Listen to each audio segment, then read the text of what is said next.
What's up, ladies and gentlemen? My name is Ryan Kostrowski. This is Wisconsin Sport Talk. We are moving along. The channel is new, guys. Easiest way to get more videos talking about the Bucks, the Packers, and the Brewers is you hit that red button that says subscribe. Also looking for more people who are fans of these teams that want to come on here and talk about these things with me. I can talk a lot if you haven't gathered that already, but it is more fun when we bring other people on who are hardcore fans of the Bucks, the Brewers, and the Packers. Obviously, this is a great time to be a Bucks fan right now. Nothing has been this exciting about Milwaukee. We had the brief run to the Eastern Conference Finals when we had Big Dog and Cassell and Ray Allen. But, you know, guys, I'm 38 years old. There really hasn't been much to be excited about in my entire time on this earth. Anything good Milwaukee did really came before my life. So this is a really fun and exciting time. Subscribe to the channel. Give it the thumbs up if you're willing to do it. It is sincerely appreciated. And reach out to me. I got my Twitter profile down there in the description section. If you are a fan of these teams and want to come on here and talk, let me know. Let's do it. We had Josh Van Boxtel on last week, former employee of the Milwaukee Bucks. He used to do some ticket sales for him. That was a lot of fun. He's going to come back on sometime again soon. Busy with work this week. But if it's something you'd like to do, hit me up. I'm always willing to talk a little sports, and it's fun to do it on camera like this. So, again, guys, I said it once, I'll say it again. Much appreciation to anybody who hits the red button that says subscribe. It is the easiest way to get notified of new videos.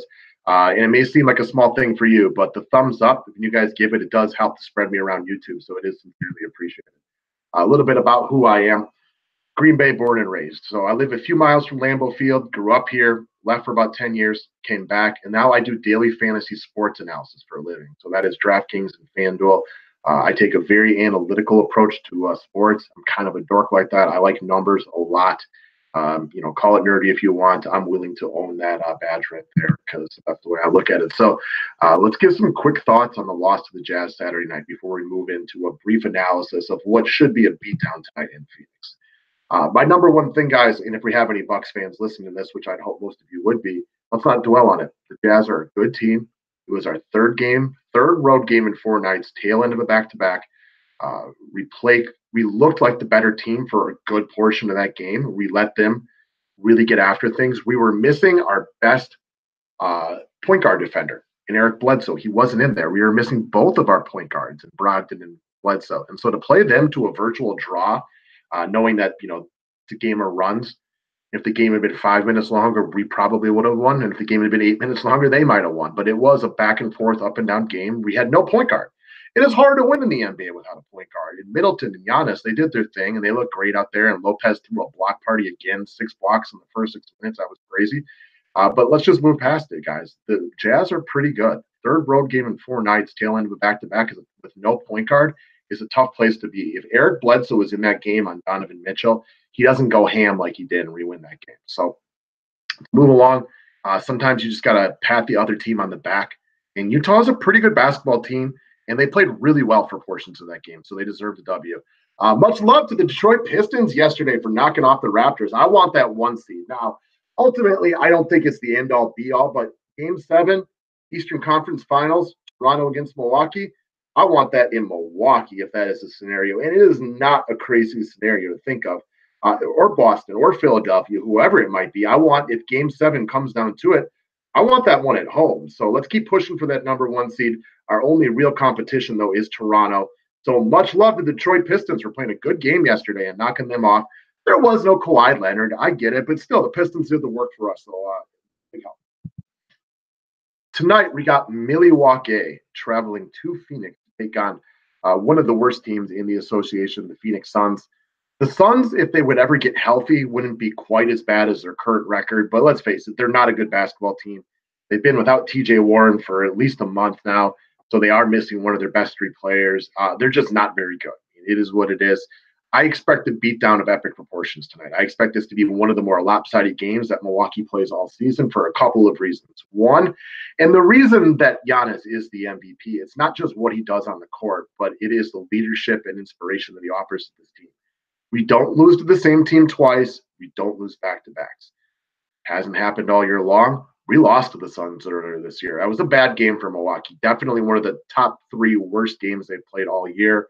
The game at home where Orlando beat them by 20, I'll say was a little worse. Even without Giannis, that's inexcusable.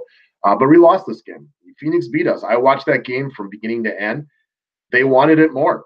they played better. We shot poorly. Brook Lopez had an awful night from the perimeter. I think he was over 23,000 from three-point range. The Bucks shot under 25% from three that game. They won and they deserved it. But tonight, going to be a whole different story. You're going to see everybody come out tonight and attack the rim with reckless abandon. We know what we got in Brogdon, Bledsoe, and Giannis. We are at full strength tonight, minus George Hill and Sterling Brown, which I like those young men, but let's face it, they are not a necessity to the Bucks being able to beat a bad Phoenix Sun team.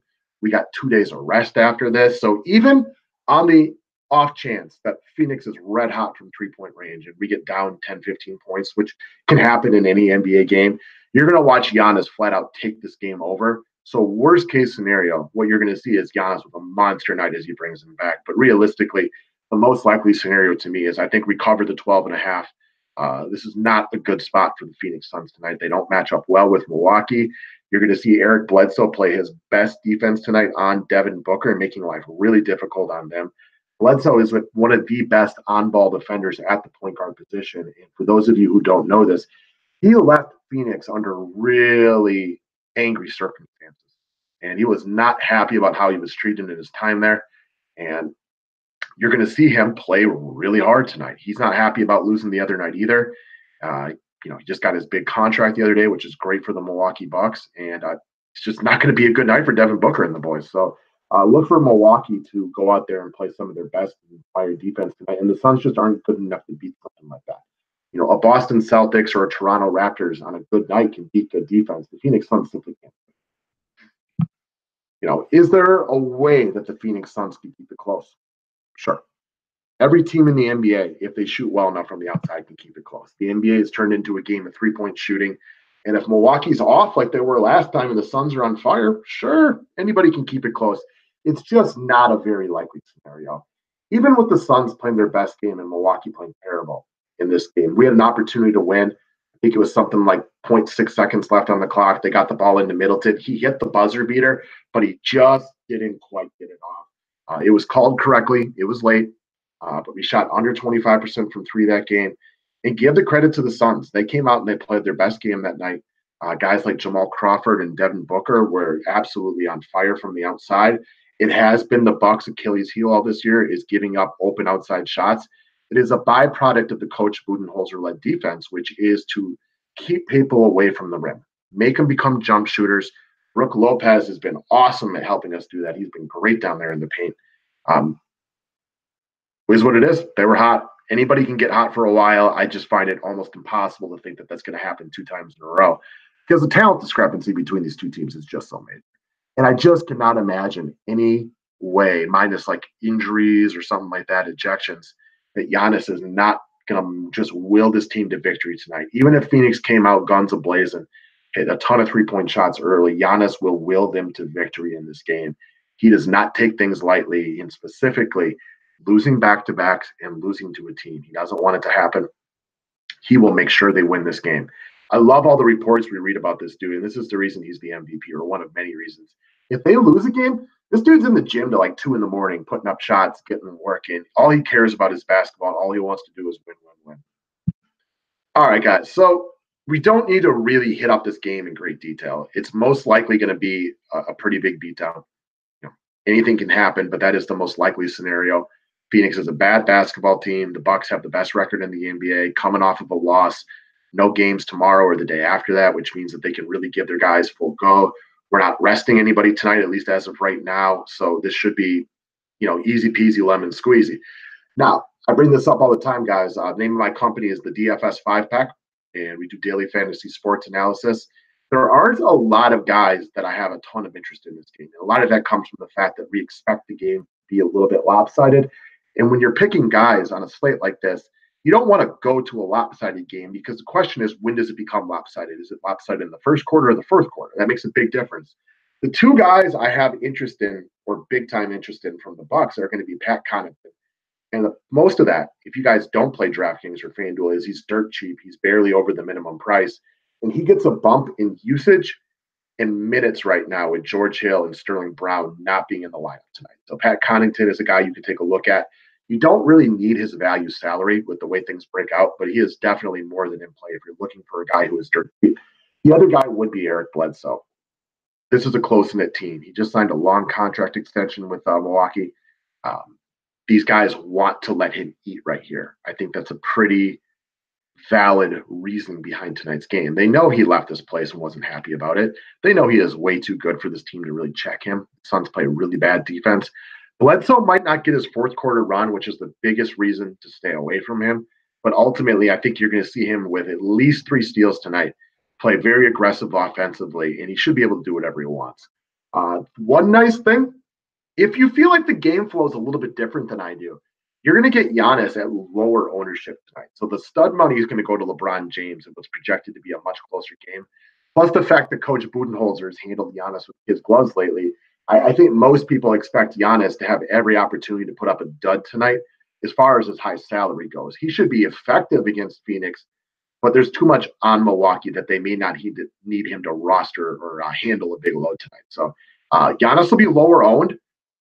He'll eat, though. It's just how much does he need to eat against the Suns team? And there's really nobody on Phoenix tonight that I really want to go ahead and grab.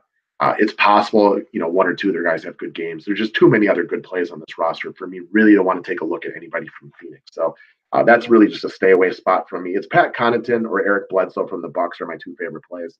And even those guys I would not consider a necessity because we just don't know when this game will get lopsided. And obviously we don't actually know it's going to get lopsided, but it's got a really good opportunity for that.